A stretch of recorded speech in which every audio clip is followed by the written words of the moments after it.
नमस्कार, डिजिटल आदिवासी पोर्टलवर पुन्हा ॲपल स्वागत आहे.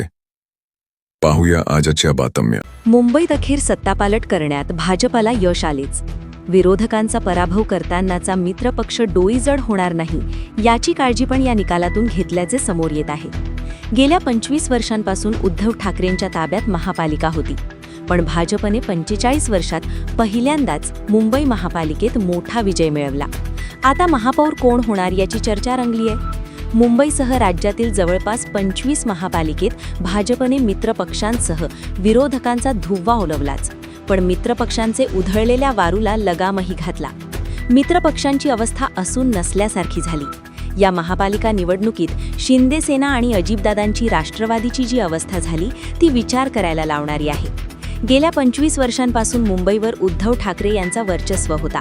भाजपची देशात लाट आल्यापासून भाजप या निवडणुकीत धडका देत होती, पण यंदा पहिल्यांदाच भाजपला गेल्या 45 वर्षातील सर्वात मोठे यश मिळाले.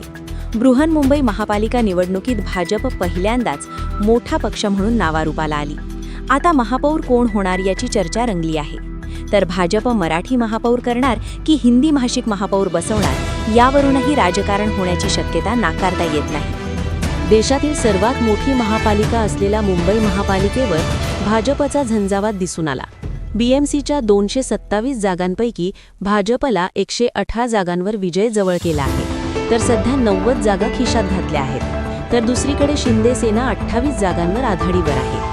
या निकालातून भाजपने मोठा विजय मिळवल्याचे अधोरेखित होत आहे. बहुमताच्या आकडेवारीमुळे भाजपचा पहिल्यांदाच मुंबईत महापौर होण्याचा मार्ग मोकळा झाला आहे. मुंबई महापालिकेच्या इतिहासात आतापर्यंत भाजपचा कोणताही नेता महापौर होऊ शकला नाही. गेल्यावेळी ती संधी चालून आली असतानाही भाजपने नाराजी असतानाही एकीकृत शिवसेनेच्या महापौराला पाठिंबा दिला होता. महापौर निवडणुकीत उद्धव ठाकरे यांच्या उमेदवाराला मोठ्या मनाने पाठिंबा दिला होता. आता भाजपने सत्ता मिळवल्याने भाजपचा महापौर कोण होणार याची चर्चा होत आहे.